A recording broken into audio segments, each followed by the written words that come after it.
Explain to me, what would you do here to get good? Like, please, explain to me. What would you do here? How would you get good? Do you see an opening? Do you see a thing to do when he has super armor, he has unblockable attacks, he has missiles, he has sentinels, he has energy beams? How would you get good? How would you do it? My name is Tyler, aka Springline Gaming, and I'm on a quest to not only platinum 2024's Astro Bot, but all of the games featuring the rescued cameo bots that I can. Working one galaxy at a time, once a game is completed, a randomizer wheel will determine which game gets platinumed next. If you'd like to follow along for the rest of the journey, or would like to check out some of the hidden gems on the PlayStation, make sure to subscribe, leave a like, and hit that notification bell so you know when to catch the live streams of whatever we're playing. Now, with our quick introduction out of the way, let's move on to today's platinum. Without a doubt, a huge cornerstone of gaming culture is the arcade, a place where all lovers of games could come together and experience a plethora of classic games or explore new genres. From the mazes of Pac-Man to the various alien invasion games to over 1,000 variations of pinball, arcades seemed truly limitless in the 80s and 90s. Arcades also served as the home of one of the biggest gaming genres that still releases hit after hit to this day, fighting games. Tekken, Soul Calibur, Mortal Kombat, you name it. Fighting games continue to be one of the most beloved and successful gaming genres out there, especially in the competitive scene. And the most recent bot we're attempting to rescue, Ryu, happens to be the star of one of the biggest fighting game franchises out there, Street Fighter. The original Street Fighter, released in arcades in 1987, saw protagonist Ryu traveling across the world, battling 10 opponents in 5 countries to become the uncontested fighter of the streets. It was also included in the game I initially decided to play for the Ryu Bot's Platinum, Street Fighter 30th Anniversary Collection. The Platinum for the 30th Anniversary Collection seemed manageable enough, even for a fighting game novice like myself. My journey would be broken down into a couple of steps, completing each of the 12 classic games the collection included, fighting a secret opponent in one of the 12 games, and competing in the online mode, aiming to win 30 ranked matches and earn myself a blue belt in the game's ranking system. This all seemed simple enough, so without further ado, I happily hopped into the arcade mode of the original Street Fighter. What was waiting for me were horrors and frustrations beyond my simple plebeian understanding that left me scarred and crying in the shower. Full of beginner's confidence, I started the first fight. After a brief look at the controls, my teeth were introduced to the curb in a manner that would have made Edward Norton's character in American History X extremely jealous. I think I hit my opponent all of one time. Ow, ow. I'm not ready. Bad touch, please, sir. Oh my god, I need help. I need help. Oh my god. Dude, first fight, first round, he annihilated me. This is gonna be bad. My opponent may have left me bloody and beaten, but at least I still had my pride, for roughly another 90 minutes before I ended the stream in shame. What followed was an uphill climb mirroring Sisyphus' endless struggle with a boulder. I battled through stiff controls and speedy enemies, slowly gaining wins by spamming Hadoukens when I was actually able to pull them off. Eventually, a chat member suggested I put a money counter on the screen to see how much money I would have lost before finally beating the game if I was a poor little kid in the arcades. So, with growing concern, I got to watch my allowance money slowly drain as I shamefully spammed my special move and struggled to reach the final combatant in our first of 12 games. An hour and $11.50 in fake quarters later, I made it to the final fight, Sagat. Sagat proceeded to put me through a ringer of punishment nothing could have prepared me for.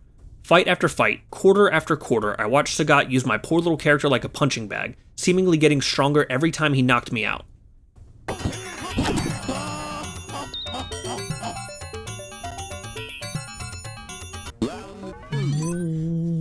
What the f-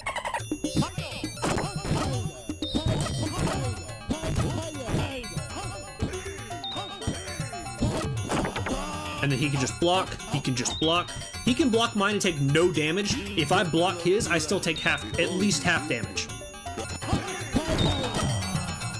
And his is faster than mine! I shot first, dude! I full-on Han Solo shot first! As my bag of fake quarters grew smaller, I realized a few things at once. Assuming I managed to succeed against Sagat, I would have 11 more campaigns to fight through. Then, assuming I managed to get through those, I would have to enter the online field of a 7-year-old, relatively niche fighting game that was sure to be only hosting a handful of sweats. Putting aside the 30 ranked victories I would also need to reach a blue belt in the game's ranking system. The Street Fighter 30th Anniversary Collection's ranking system operated on a point system. Every time you win a fight, you either gain 5, 10, or 15 points depending on the belt rank of your opponent. Beating someone with a rank higher than you nets you 15 points, the most you can get per fight. To get to blue belt, I would need 1,055 points. The problem with this was that if you lose a fight, you lose points in the same manner you gain them, just reversed. With all that in mind, I did some quick math while Sagat proceeded to thrash me around in the background. In order to get a blue belt, assuming I won every fight against someone of higher rank than me every single time, I would have to win 71 fights. Never losing, never going against someone of equal or lower belt. Considering the state of things after 9 wins and $25, or 100 losses of 2 rounds each, I made the difficult decision to give up on the 30th anniversary collection and move on to something a little bit more manageable to rescue the poor Ryu bot. At this juncture, it seems like a good time to establish some rules for the channel, as I had already done something I never wanted to do only 3 games in. So, for the foreseeable future, these are the rules I'll be operating the challenge under. 1. Only one game featuring a bot's character is needed to unlock that bot. This means that even though a character like Ryu appears in several games, as long as I can platinum a game featuring him, he's considered saved. Sorry masochistic fans of Crash 4, this rule also means I only need to complete the first Crash Bandicoot for the time being. After the challenge is over, we'll talk. 2. Bots of story-based games that appear in a later game in the franchise need to be worked towards. The best current example of this is the Rivet bot from Galaxy 1.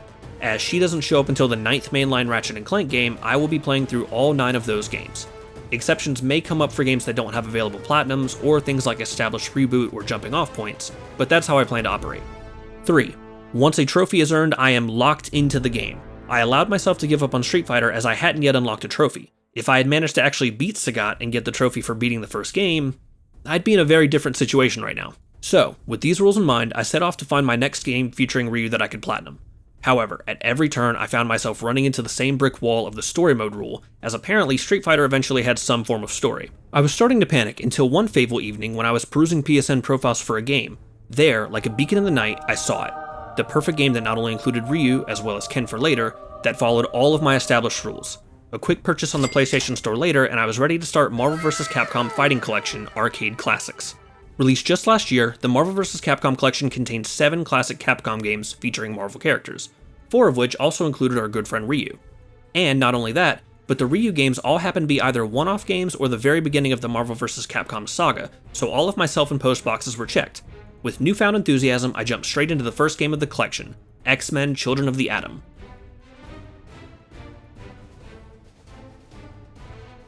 As far as the platinum goes, the trophies for the 7 games were all fairly straightforward.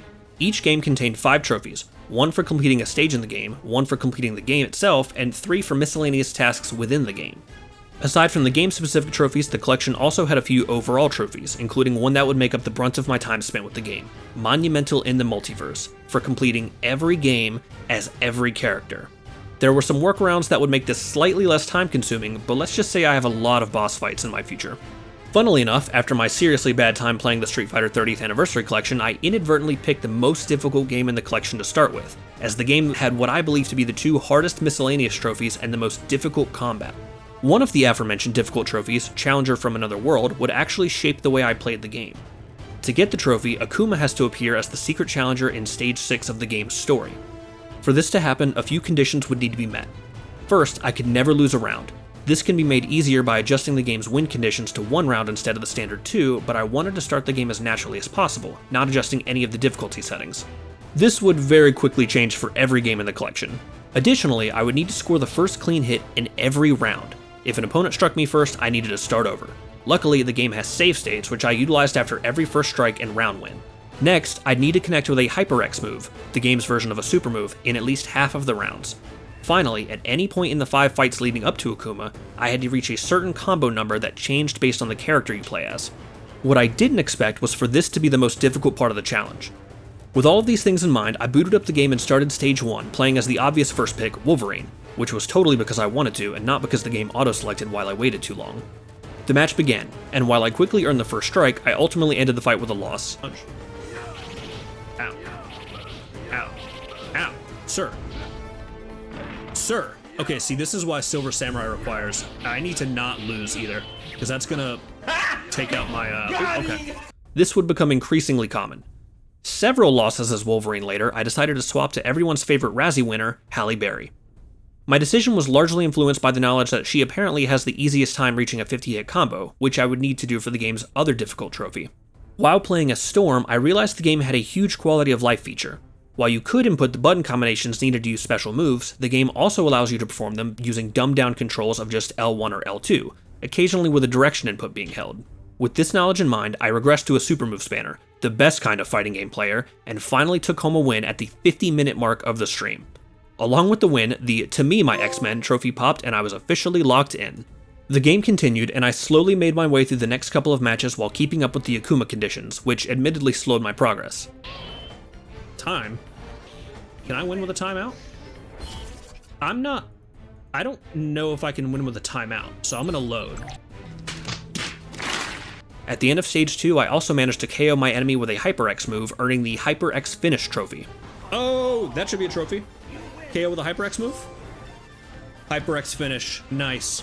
Stage 4 threw me right up against a brick, or in this case I should say metal, wall named Colossus, who, despite being a solid conductor for my lightning attacks, proceeded to smack me silly. So much so, in fact, that I eventually decided to swap to Colossus, as I believed his 3-hit combo requirement for the Akuma fight would be much easier to get. Before swapping to Colossus, however, I gave up my progress in the story mode and went into the game's settings, slightly lowering the difficulty, raising my attack power, and changing the win conditions to 1 round. Cheesy, I know, but I truly believe old arcade games are meant to be quarter disposals, and if the game readily gives you these features without voiding the trophies, I think they're fair play. Unfortunately, barely into the Colossus playthrough, a Sentinel proceeded to make me regret my character choice until a poorly timed save state roped me into a death loop I couldn't escape from, forcing me to start the game all over again. Remembering the dangerously good time Omega Red was having with his tentacles against Storm, I decided to play as him for my next adventure through the story mode.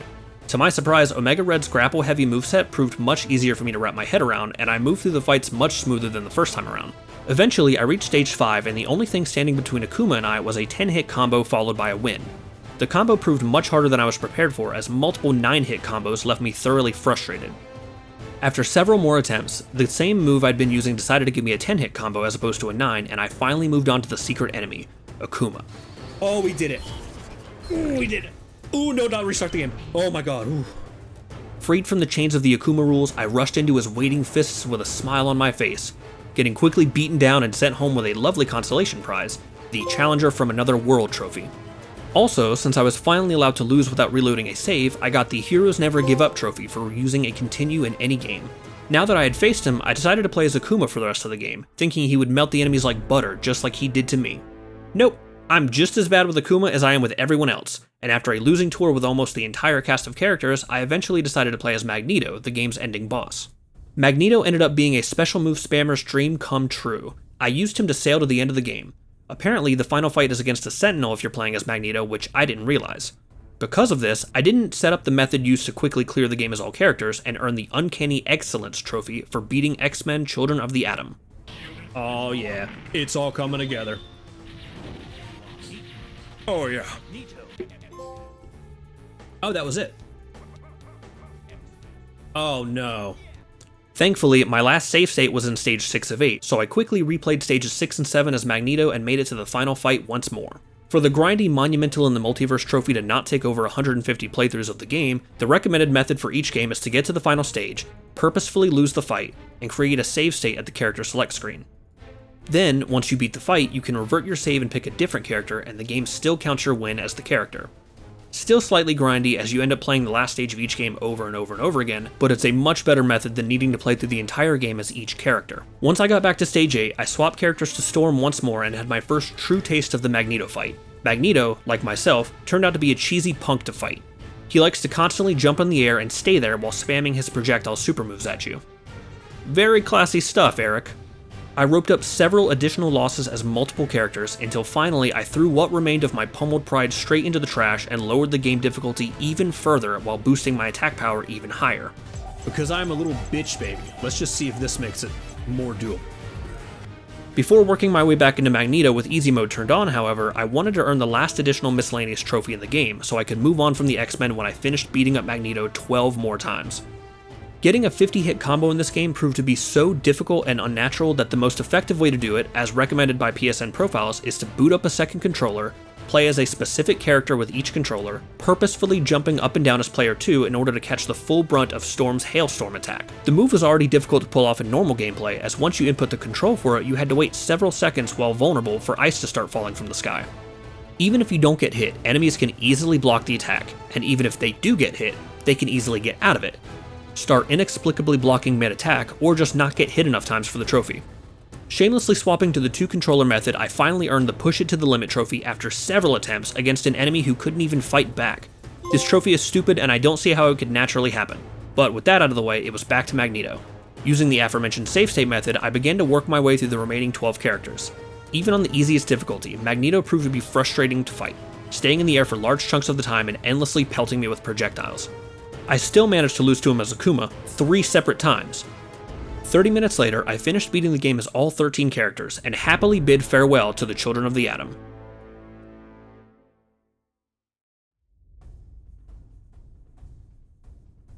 For my next game in the collection, I decided I needed a little bit of a palate cleanser after getting thoroughly beaten by fighting games over and over again, so I switched to the much easier beat-em-up, The Punisher. Following a very simple story where Frank Castle hunts down and eventually defeats the Kingpin, I immediately had a much better time playing the more casual style beat-em-up and easily sailed through the first stage, earning the "If you want peace, prepare for war" trophy. Very early into stage 2, I also freed a trapped woman from a random prison cell inside this house, taking the "Oh thank you" trophy home. By the end of stage 3, I started to notice a decent difficulty spike in boss fights. Like a lot of modern ports of old games, the Punisher includes a rewind button that will rewind your gameplay while held, allowing you to dodge incoming attacks or decide to go about combat differently. I heavily abused this feature, fearing that too many deaths would stop me from earning a later point-based trophy. This honestly made the game take even longer than it needed to, as there didn't seem to be a limit to how many times you could continue. Additionally, dying replenished your stock of grenades, making boss fights significantly easier. Even though I believe The Punisher was the easiest game to complete in the collection, I think utilizing the rewind feature made it more difficult to complete than it had to be. Moving on, after beating stage 3, you're taken to the game's only bonus stage where you need to shoot and destroy 20 red barrels that fall from the sky and roll off the map. Successfully shooting all 20 earned me the "like fish in a barrel" trophy. We did it. Yeah, literally just the one. Get dunked on. Oh, so you guys, I don't think you were here for like fish in a barrel. The game continued in the same fashion for the last 3 stages, easily mowing down a wide variety of enemies until finally, the Kingpin reared his ugly head. There's honestly not much to report here. Even though the Kingpin had plenty of health and hit like a truck, the rewind and continue features made the game a breeze, and the game was completed, netting the 1-batch, 2-batch, penny and dime trophy. Throughout the game, something that had been on the back of my mind was a trophy that required you to reach the top of the offline leaderboards, which translated to 1 million points. This was the reason I wanted to die as few times as possible and kept abusing the rewind feature, extending my playtime. However, I don't know what I was so worried about, as I had already unknowingly reached 1 million points after beating stage 3. Also, the last stage alone earned me a whopping 1.76 million points, making the "Say Your Prayers" trophy pop as soon as the credits finished rolling. Lastly, all I had to do to wrap up my time with the Punisher was replay the final stage as the game's other playable character, Nick Fury, both for work towards the Multiverse trophy and to earn the Agent of S.H.I.E.L.D. trophy. Just like that, 2 out of 7 games were completed, and I was starting to feel optimistic again.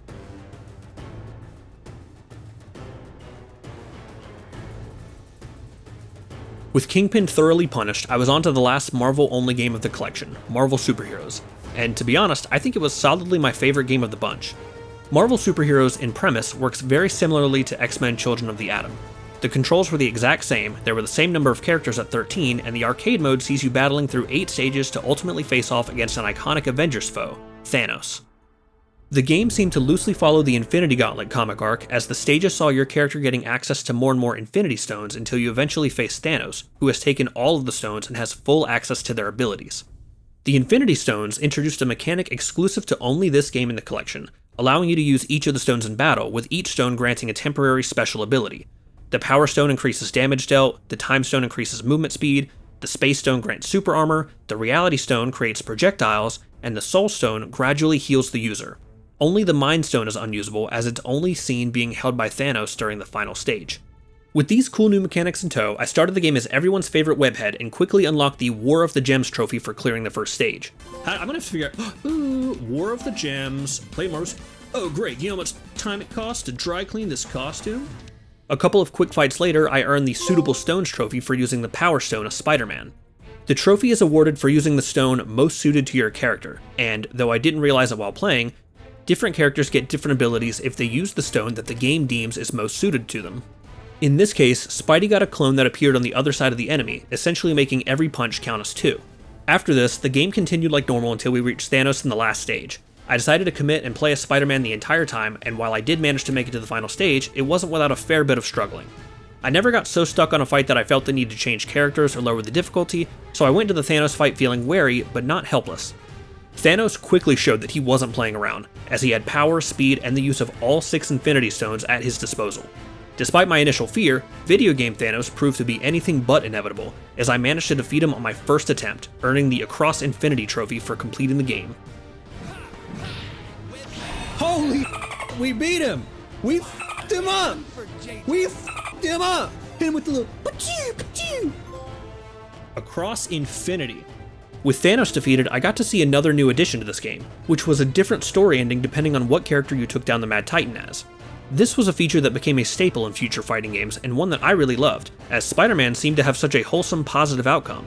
Seeing all the different endings also made the task of defeating Thanos with all 13 characters much more palatable, as I got a new cutscene for my efforts with each win. I don't think so. You're going nowhere. I got you for 3 minutes. Ooh, your juices. Oh my God, we f***ed him up. That's the power of hentai, little boy. The Infinity Stones are mine. I'm gonna use the Reality Stone to make the whole world a hentai. The power is mine. I'm the beginning and the end. All things exist through me. Let the universe despair.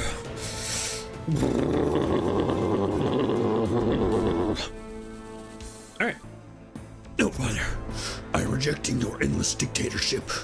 Earth's pathetic heroes make you look like a fool. You are a tired and archaic, you authoritarian rule and endless games rover. He who possesses the gems rules the universe. The only time I felt they were a little lazy was when I won as Thanos, and it was just a retread of Magneto's text with a couple of new images.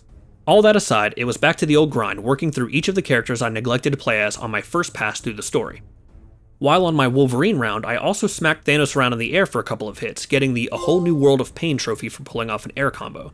This left me with only one trophy left in this game, but before I went back to the 2-controller method to pull it off, I finished taking down Thanos with each of the characters. All that was left to do in Marvel Superheroes was to see a secret area in the Chaos Dimension stage, so with not a whole lot of opportunity for this to occur naturally, I loaded up a second controller and went into the stage as Juggernaut, slamming my AFK opponent through the side of the stage to get the Raiders of the Lost Ruins trophy.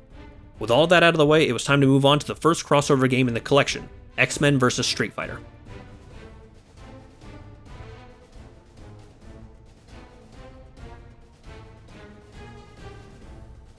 Gameplay-wise, X-Men vs. Street Fighter plays largely the same as the past fighting games, with the obvious exceptions of having Street Fighter characters added to the slightly expanded roster, and the fact that you now have 2 characters to play as instead of just 1. This would help the grindy part of replaying the boss fight go faster though, as the win counts for both of your characters, not just the one you actually beat them as. The other new mechanic introduced was the crossover combination, essentially just stacking each of your player character's super attacks on top of each other when you have enough energy. Pulling this off in the first fight gave me the 2 fists are better than 1 trophy, quickly followed by the crossover begins trophy for completing the first stage. Beating the next stage without swapping my characters out also got me the you just sit back and relax trophy. The gameplay loop continued as normal, though with several losses added to my record until I finally reached the final boss stage against Apocalypse, which, as it turns out, was a giant fight. Apocalypse was no joke, using a range of powerful attacks with his transforming fist and irritating little drones that are able to shoot you from both above and behind.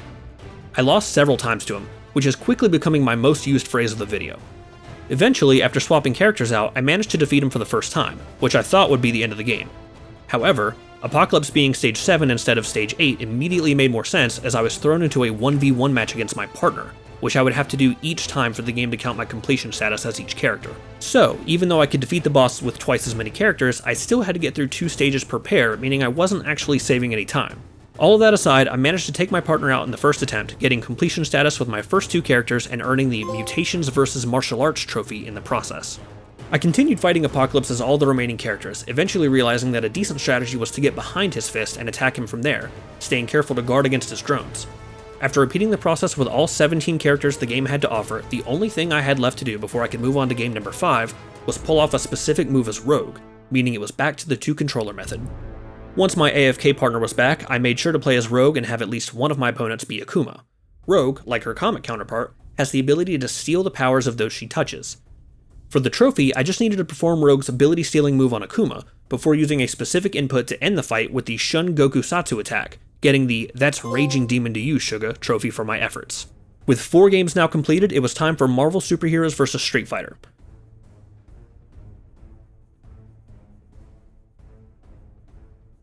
With each game being roughly the same process for the Platinum, being to play through 8 stages before replaying the boss fight with every character, there comes less and less to report as we move through them.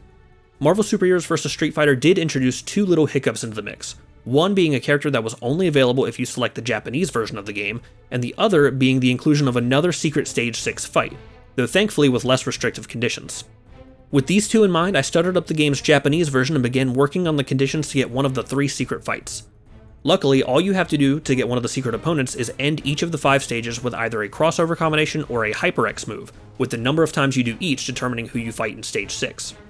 With prep work and research done, I started the game as Ryu and Ken, not only paying tribute to the bots we were here playing the game for, but also to get the A Duo of True Blue Hadoukens trophy for pulling off the double Shinku Hadouken move exclusive to the pair.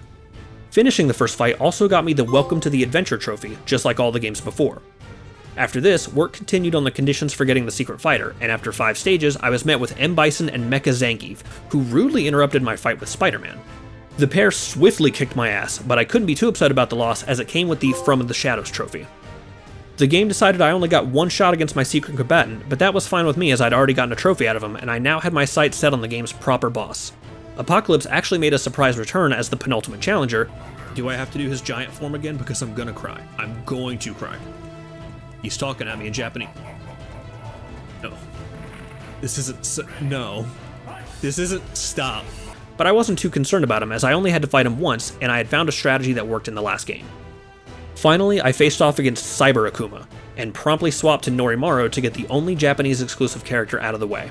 Cyber Akuma promised to be the most challenging boss yet, but aside from that, Norimaru's inclusion of the game had me beyond confused. I don't know the lore of the character per se, but he appeared to just be a random dude that likes to chuck office supplies at his opponent. Several losses later, I tripped on a rock and accidentally knocked out my opponent with my flailing fist. Hold up, are we about to solo with Noriyama? Are we cooking? We're cooking? We're cooking with Norimaru? He wasn't prepared. Look at him, he's like, I did it! Finishing the game and getting the Remade with Real Power trophy.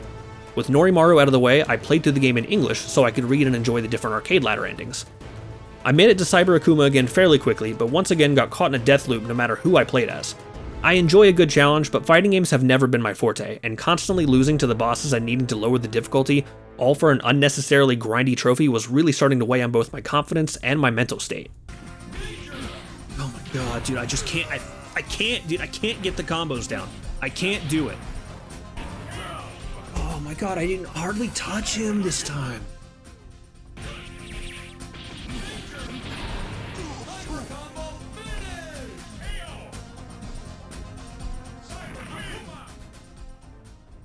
I feel like I would have persevered through the challenging fights if I simply had to beat each game, but having to beat the same overly challenging bosses over 150 times just to say I won with each character made the beatdowns hit even harder. Setting my pride aside once again, I decided to just utilize the game's mechanics and adjust the difficulty sliders once more, but not before starting a fight as Dan while holding square to get his secret animation, getting the Keep Your Day Job trophy. That was all the trophies the game had to offer, but again, there were still 23 characters left to go through in this game to work towards that multiverse trophy that was quickly sucking all of the fun I was having out of the game. With nothing new left to report, I sped through the game on a lower difficulty and grinded out wins with each of the remaining pairs, saving Ryu and Ken for last, which I continued to do for the rest of the games for symbolic reasons.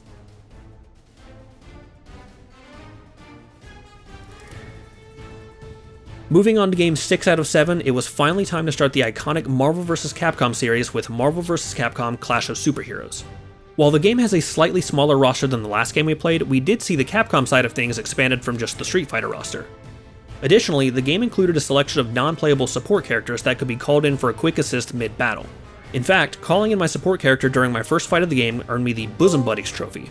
Very soon after, I executed a duo team attack, this game's version of a crossover combination, getting me the Teamwork Makes the Dream Work trophy. Finally, rounding off our trophy-rich first round, completing the first stage also netted the Let's Go Crazy trophy. This game's story worked like all the rest, seeing me play through 7 stages of 2v2 matchups leading up to the final boss fight, which I would be seeing a lot of. One difference, however, was the implementation of freeze frames after each match ended. You're given a brief window after knocking out your enemy to pose for the camera, earning points depending on how cool the game decides you look. So, with the knowledge that I would need a pose worth 10,000 points to earn another trophy, I began working on my striking poses in between each match. Eventually, I made it to Onslaught, this game's 2-phase boss. Onslaught, in no uncertain terms, absolutely wrecked me. He was an unstoppable Onslaught, pun very much intended. Powerful attack after powerful attack that at times seemed impossible to dodge came at me non-stop, and I only managed to scratch the surface of his second phase, which seemed even worse, only a time or two. Perhaps this is a get good situation. Yeah, I'm sure it is, but I can't see a way to feasibly attack this motherfucker. Explain to me, what would you do here to get good? Like, please, explain to me. What would you do here? How would you get good? Do you see an opening? Do you see a thing to do when he has super armor, he has unblockable attacks, he has missiles, he has sentinels, he has energy beams? How would you get good? How would you do it? Mega Man, sure, I can hit your knees. Except I can't block that, so there's nothing I can do. Dude, this sucks. This sucks. He sucks. This sucks. Stay back, dude. Stay back. You can't. Oh, they just. I'm in a duck. I wasted all of my supers, and then I'm dead anyways. Good fight, dude. Good fight. Fair. To the surprise of absolutely no one that was watching, I had a mini crash out while Onslaught continued to fold me over, which led to me once again lowering the difficulty so I could just make it through the never-ending grind of character completion. Once I restarted the game on Weenie Hut Jr. mode, I was able to give myself a small ray of sunshine by properly posing for the invisible cameraman after stage 1, finally securing the "This One's a Keeper" trophy. 1, 2. There we go, that was it. This one's a keeper. Wow. With the game set on the easiest difficulty, I was able to make it back to the Onslaught fight and start working my way through the character roster. I was able to beat both of Onslaught's phases using the same pair that I had been through several fights with him previously on my first attempt, getting me the Beyond the Battle trophy for completing the story. This shouldn't be too surprising as I had lowered the difficulty as low as it could go for this game, a 0 out of 8. But here's the thing. All of those previous fights where Onslaught was obliterating me, constantly bombarding me with attacks that I couldn't manage to block or dodge that quickly ate my health, that was a 1 out of 8. You know what we're doing. You already know what we're doing. There's no... Look at that. Look at this. Game difficulty 1 out of 8. We'll put it on 0. Attack power high. We'll put it on maximum. The difficulty jump between 0 and 1, and remember, out of 8, was the likes of which I've never seen in a game. On 1, I couldn't pull off a single victory, and it didn't feel like there was much I could do to improve in the circumstances, though with time, I'm sure I could have won once or twice. But on 0, there was no challenge outside of the annoying hitboxes of his second phase. There didn't seem to be a proper gradual increase in difficulty, so I was left with a grindy but easy experience that didn't really feel like I'd earned anything. With little to no trouble, I worked through the remaining characters and with my patience and confidence at an all-time low, moved on to the final game.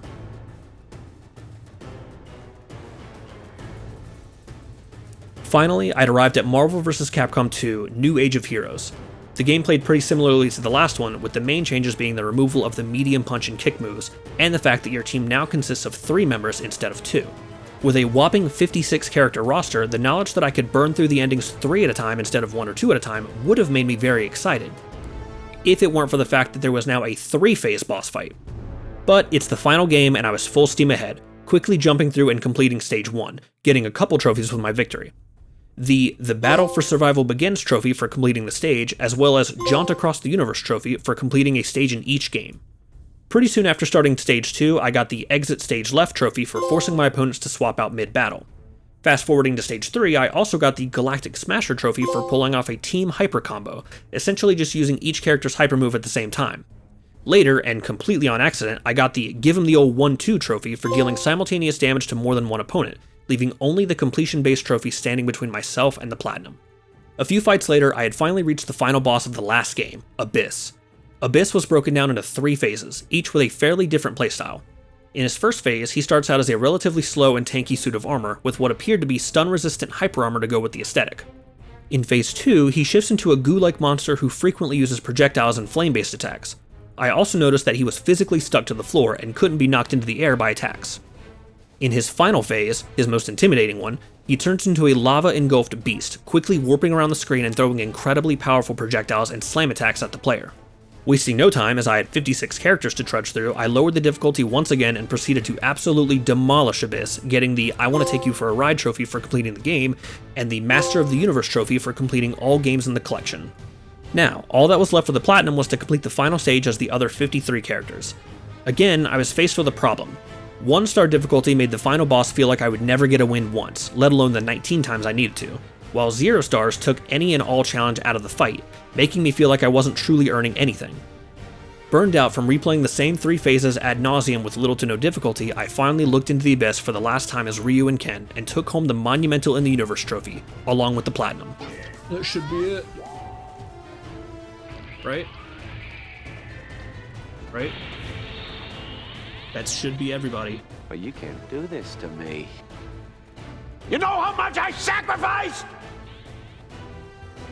Thanks for playing Marvel vs. Capcom 2. Your name will be inscribed in the pages. Monumental in the Universe. Completionist hero. Oh my god. I can't count. 41 or 41. Oh boy. Would I recommend platinuming this game? Simply put, no. The grindy character completion trophy turned the prospect of beating the bosses repeatedly on a normal or even slightly below normal difficulty feel like a mountain I could never climb, while there was little to no reward in beating them on the difficulty I was able to. I've never experienced such drastic shifts in difficulty from one to the next, and outside of Marvel superheroes, I couldn't find a difficulty that was just right. Challenging, but not spirit-breaking. The game is a very easy platinum. From the beginning, I could have just lowered the difficulty down to the bottom, raised my attack power to the max, and barreled through. But where's the fun in that?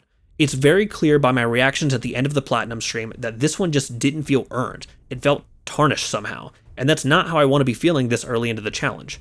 I would much rather have had more miscellaneous action-based trophies and challenged myself to beat each of the games on their standard or higher difficulties, instead of just worrying about beating the same bosses with a staggering number of characters. And honestly, the Marvel and Capcom heroes deserve better. This game had me feeling some very high highs and some very low lows.